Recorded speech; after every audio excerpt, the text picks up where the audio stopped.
Oke, assalamualaikum dan selamat pagi. Hari ini, oke, kita select sikit mic.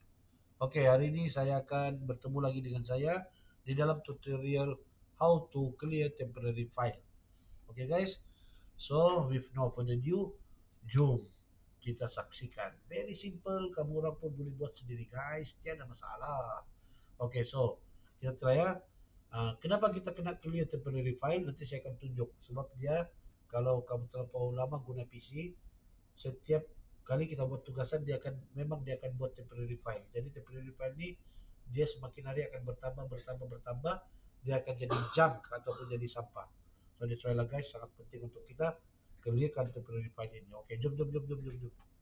Oke, step pertama guys. Oke, so dekat kalau Windows 11 kita tekan dekat menu start ni pun boleh juga, ada search di sini, kita type lambang peratus TEMP dan juga kita tutup dengan lambang peratus. Oke, so dia akan keluar sini begini guys, rupa dia. So kita klik lah. Oke, jadi di sini sekarang guys, kalau kita mau tahu berapa jumlah, dekat bawah ini dia ada tunjuk 192 item guys. Jadi guys, kamu cek di PC kamu berapa item. Saya punya baru 192, mungkin kamu punya berpuluh-puluh ribu. Jadi cara paling cepat, tekan satu file, Ctrl A di keyboard kamu guys, tekan Ctrl A di keyboard kamu, lepas itu tekan button delete di keyboard. Oke.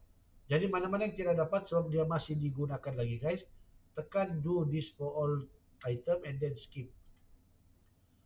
Oke, ini pun sama juga skip, sebab ini masih digunakan. Oke, so sekarang daripada 192 guys, tinggal lagi 24 item. Dan selepas itu, restart PC kamu ataupun sign out dan kamu boleh test.